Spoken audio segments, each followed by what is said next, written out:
चलो तो बच्चों स्टार्ट कर देते हैं। सबसे पहले रिवीजन करते हैं पूरे चैप्टर में क्या है। रिवीजन तो बच्चों ये लीनियर डिफरेंशियल इक्वेशन चैप्टर में कोई भी क्वेश्चन जो है वो किस फॉर्मेट में होता है वो सबसे पहले हम रिवाइज कर लेते हैं। तो फॉर्मेट जो होता है वो F of D into Y equal to five of X. तो क्वेश्चन जो है इस फॉर्मेट में आएगा। क्वेश्चन कौन से फॉर्मेट में आएगा? Function of D into Y equal to five of X. Function of D into Y equal to five of X. ये लीनियर डिफरेंशियल इक्वेशन है। कौन सा इक्वेशन है? Linear differential equation. Linear differential equation है। आप इसका सॉल्यूशन कैसे चालू करते हो बच्चों बताओ? स्टेप 1 में आप लोग क्या करते हो? स्टेप 1 में auxiliary equation is auxiliary equation. Numericals में मैं इसको शॉर्टकट में क्या लिखूंगा? A dot E is allowed है। तो ऑक्सिलरी इक्वेशन क्या होता है? Function of D equal to 0। अब इसके ऊपर से डी के वैल्यूज निकलते हैं। डी के वैल्यूज कितने प्रकार में हो सकते हैं? 4 प्रकार। वो 4 प्रकार कौन से है? Roots are real and non repeated, roots are real and repeated, roots are complex and non repeated, roots are complex and repeated. तो depending upon value of D what would I get? Complementary function. Complementary function. Complementary function के 4 तरह के फॉर्मूले हैं। Complementary function को numericals में आप क्या देखोगे? मैं कैसे लिखने वाला हूं? CF इज, इसको YC से नोट किया जाता है। यस, YC का जो आंसर है वो लाने के लिए 4 अलग अलग फॉर्मूले मैंने सिखाए हुए हैं। उसके बाद में स्टैंडर्ड प्रोसीजर। हम नेक्स्ट स्टेप क्या करते हैं बच्चों बताओ? Step 2 particular integral is, particular integral यानी PI इज डिनोट कैसे किया जाएगा? YP। YP is what? 1 upon f of d into five of x। ये YP का फॉर्मूला ऐसा है। y इधर रहने दो, f ऑफ d नीचे लेके जाओ। 1 upon f of d into five of x। इसमें मैंने बच्चों को समझाया ये लिखना मैथमेटिकली गलत है। f of x upon f of d ऐसा लिखना क्या है? गलत है। इसको हमेशा 1 upon f of d into five of x ऐसे ही लिखना चाहिए। इसके बाद में हम इसको सॉल्व करते जाएंगे, सॉल्व करते जाएंगे। हमारे पास किसका वैल्यू आ जाएगा? YP इक्वल टू कुछ तो भी आएगा। YP को सॉल्व करने के लिए 3 मेथड्स है। पहला जनरल मेथड, दूसरा शॉर्टकट मेथड, तीसरा वेरिएशन ऑफ पैरामीटर। फिलहाल क्या चल रहा है? General method. उसके बाद में step 3 general solution is, general solution is GS equal to CF plus PI। यानी Y इक्वल टू क्या रहेगा? YC plus YP। तो इस तरह से हमारा जो है फाइनल आंसर लास्ट स्टेप में आ जाता है। फाइनल आंसर जो है वो लास्ट स्टेप में आ जाता है Y equal to YC plus YP। तो कोई भी लीनियर डिफरेंशियल इक्वेशन का सम इन स्टेप्स में सॉल्व हो जाता है। अब मैं YC के जो फॉर्मूलेज है उनका रिवीजन करवाता हूं। उसके बाद में जनरल मेथड के YP फाइंड करने के जो फॉर्मूलेज है उनका भी रिवीजन करवाता हूं। YC के फॉर्मूलेज देखो। Case 1 roots are real and not repeated, यानी D का वैल्यू कैसे होगा बोलो? M1, M2। तो YC क्या होगा बोलो? C1 e raise to M1x plus C2 e raise to M2x। ये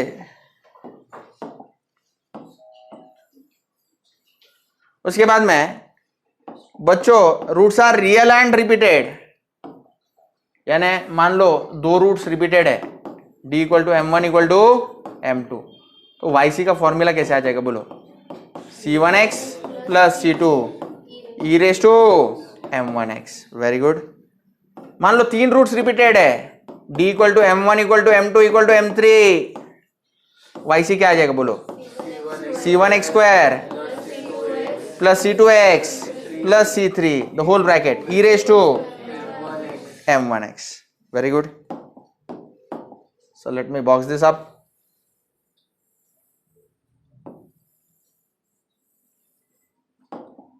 Next, roots are complex and non repeated. यानी मान लो d की वैल्यू है अल्फा प्लस माइनस आई बीटा, तो yc क्या रहेगा, e raise to alpha x c1 cos beta x plus c2 sin beta x, e raise to alpha x c1 cos beta x plus c2 sin beta x, e raise to alpha x c1 cos beta x plus c2 sin beta x. बोलते रहो, e raise to alpha x c1 cos beta x plus c2 sin beta x, e raise to alpha X into c1 cos beta x plus c2 sin beta x, where alpha is the real part, beta is the imaginary part. Roots are complex and repeated. मान लो root ऐसे case में आ गया alpha plus minus आई beta comma alpha plus minus आई beta, तो yc का formula क्या हो जाएगा, e raise to alpha x c1 will be replaced by c1x plus c2 cos beta x plus c3x plus c4 sin beta x. बच्चों जितने order का differential equation उतने arbitrary constant, उतने आर्बिटरी कांस्टेंट, ठीक है, जितने ऑर्डर का differential equation उतने आर्बिटरी कांस्टेंट, जितने ऑर्डर का डिफरेंशियल इक्वेशन उतने उसके रूट्स. डी के दोनों रूट्स आ गए, मतलब सेकेंड ऑर्डर डिफरेंशियल इक्वेशन होगा. ओके, डी के 3 रूट्स आ गए, मतलब थर्ड ऑर्डर डिफरेंशियल इक्वेशन होगा, और उसके 3 रूट्स आए. तो एग्जांपल में आइडिया क्लियर हो जाती है. इसके ऑलरेडी हम एग्जांपल्स कर चुके हैं, और एग्जांपल्स मुझे आपसे करवाने हैं, तो हम करते हैं.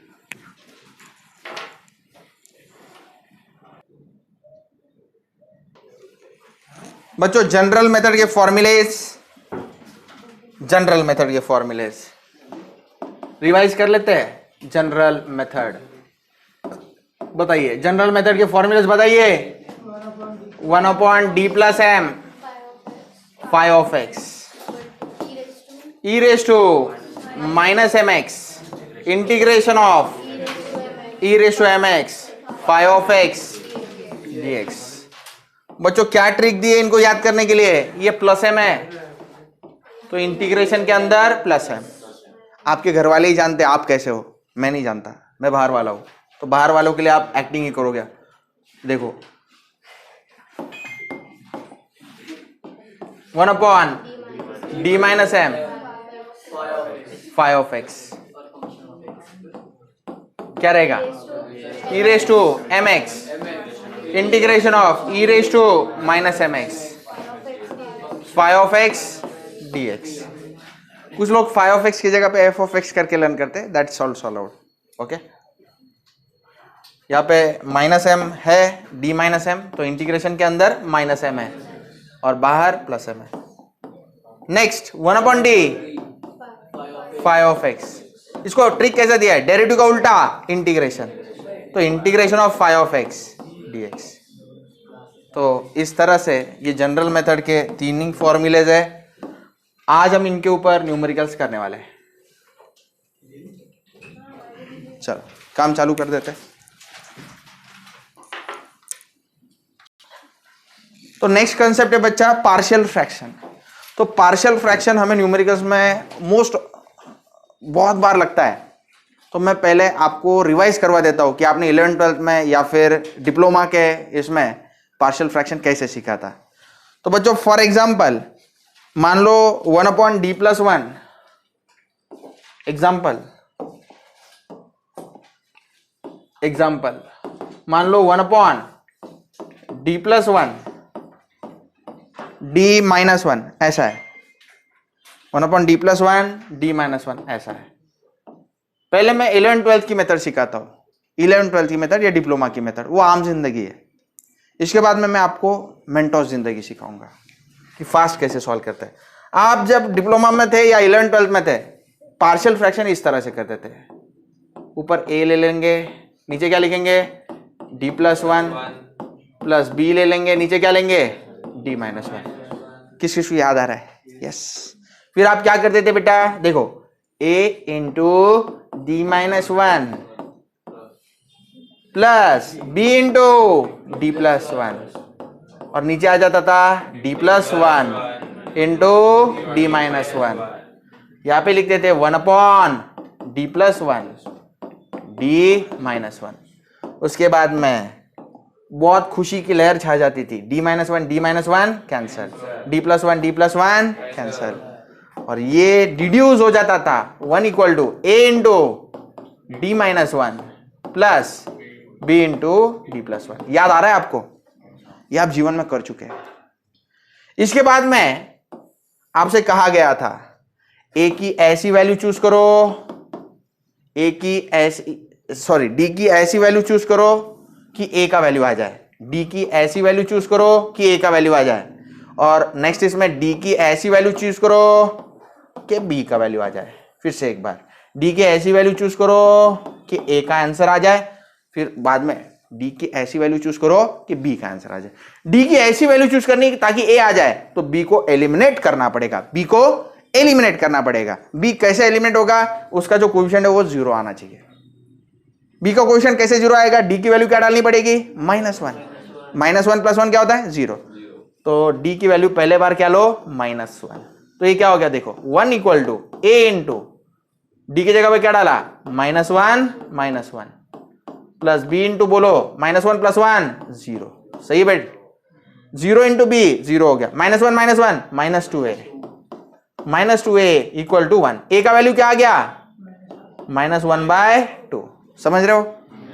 अब बी, डी की कैसी वैल्यू लो ताकि बी आ जाए? बी आ जाए मतलब ए को एलिमिनेट करना पड़ेगा। डी की क्या वैल्यू डालू? 1। तो ये क्या होगा बोलो? 1 equal to A into 1 - 1 0, B into बोलो 1 + 1, 1 + 1 2b equal to 1। A into 0 तो 0 है, तो बी का वैल्यू क्या आ गया? 1/2। फिर आप बोलते थे इसको star, put in star. Okay, 1 D plus 1 upon D minus 1। A की वैल्यू क्या है? -1/2 upon D plus 1, plus B की वैल्यू क्या है? 1/2 अपॉन डी माइनस 1। फिर आप 1/2 कॉमन ले लेते थे, अंदर आता था -1 upon D plus 1 plus 1 upon D minus 1। फिर आप 1/2 ऐसे ही रखते थे, 1 अपॉन डी माइनस 1 आगे चलता है ना, ये -1 अपॉन डी प्लस 1 पीछे, और बोलते थे ये आ गया मेरा आंसर। इस तरह से पार्शियल फ्रैक्शन बचपन में किया जाता था। सही है बच्चों? ओके।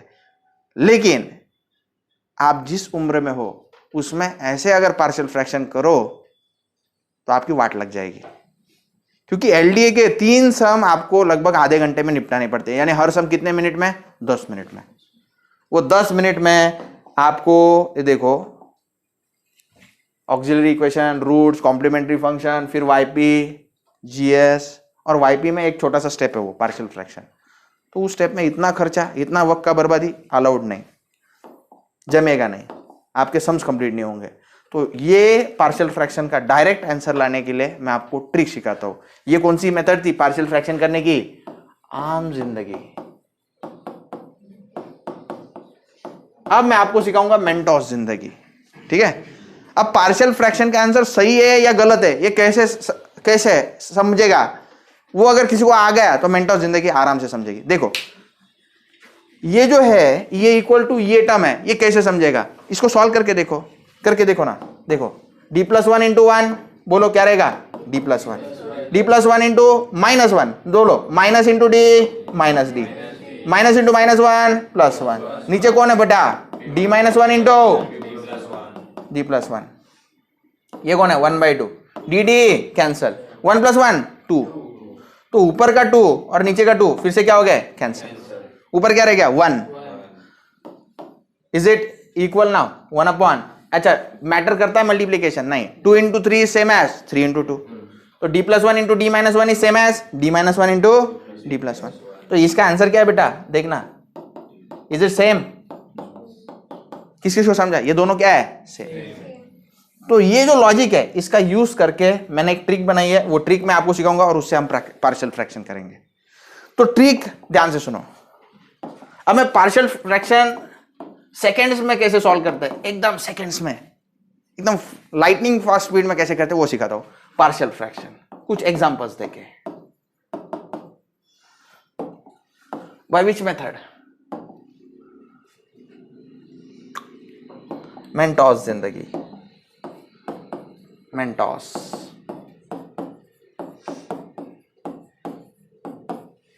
अब ध्यान से सुनो। 1/, बोलो क्या लिखा था? d+1 into d-1। अब गौर से सुनो, मेंटोस जिंदगी क्या कहती है। रूल नंबर 1, आपके उम्र से जो छोटे हैं उनको हमेशा रिस्पेक्ट दो। आपसे जो छोटे हैं, मैं आपसे बात करते हो हमेशा आप बोलता हूँ, अरे कारे, तू, ता, ऐसा करता हूँ।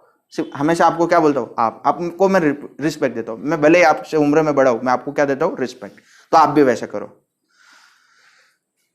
जो छोटा है उसको पहले लिखो। आप स्कूल में भी देखो, जो सबसे छोटे बच्चे थे उनको आगे बिठाया जाता था, लाइन में भी उनको सबसे पहले लिया जाता था, बाद में बड़े बच्चों को। तो वैसे ही करो। मुझे बताओ d+1 और d-1 में सबसे छोटा कौन है? उसको पहले लिख लो। ट्रिक समझी क्या? अब बड़ा कौन है? उसको बाद में लिखो। छोटे और बड़े में कभी नहीं जमती, दोनों एक दूसरे को चिढ़ाते रहते हैं। वो जो लंबा है वो बोलता है ए बुटक्या, ठीक है, और जो बहुत छोटा सा है वो बोलता है ए लंबू। तो नहीं बनती माइनस। याद रहेगा ये ट्रिक? हाँ। अब बाहर क्या लिखना है वो हमेशा डिसाइड होगा मन ही मन में। मन ही मन में कैसे? d+1 into 1 d+1, d-1 into -1 minus into d minus d, minus into -1 +1, dd cancel, 1 + 1 2, ऊपर आ गया 2। ये नीचे का तो अपने को पता है मल्टीप्लिकेशन क्या, तो नीचे क्या आना चाहिए बता? 2। ये ऊपर 2 है ना, लेकिन अपने यहाँ पे क्या है? 1 है, तो नीचे 2 से चाहिए। ये आंसर आ गया। किस किस को समझा आंसर? यस। ये देखो ना, 1 + 1 2 है, इसलिए नीचे किससे डिवाइड किया है? 2। चलो और एक सम, 1/d इंटू d+1। चलो बोलो बेटा, d और d+1 में छोटा कौन है? 1/d। बड़ा कौन है? d+1। जो छोटा है वो पहले लिखो। बीच में कौन सी साइन? माइनस। अब बाहर किससे मल्टीप्लाई करना है, कैसे तय करो? मन ही मन तय करो। कैसे? d+1 इंटू 1, d इंटू -1, नीचे कौन है? dd cancel, 1/d into d+। अरे ये तो डायरेक्ट आ गया, बाहर किसी से मल्टीप्लाई करने की जरूरत नहीं है। किस किस को समझ में आया? शॉर्टकट मस्त है ना। चलो और करते मजा आ रहा है। 1 2 3 okay. 1/d+3i d - 3i, 1/d+3i d - 3i। चलो बच्चों, d+3i बड़ा है और d - 3i छोटा है। पहले किसको? जो छोटा है उसको रिस्पेक्ट दो। 1/d - 3i, बीच में कौन सी साइन? Minus, 1/d+3i।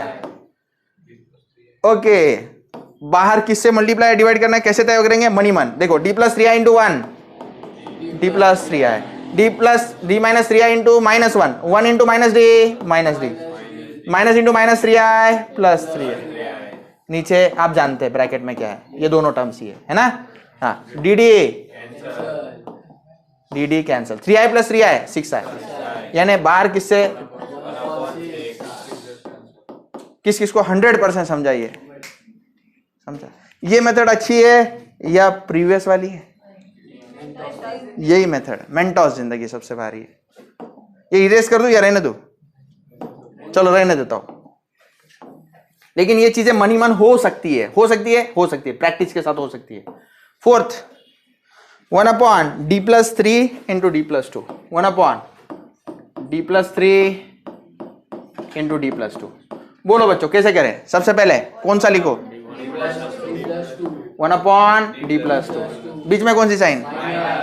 1/d+3 बोलो d+3 into 1 d+3 minus into D minus D minus into 2 -2 नीचे आप जानते हैं क्या है डी डी कैंसल 3 - 2 1 है मतलब बाहर किसी से मल्टीप्लाई डिवाइड करने की जरूरत है क्या 3 - 2 1 ऑलरेडी 1 है तो है बस खत्म। फिफ्थ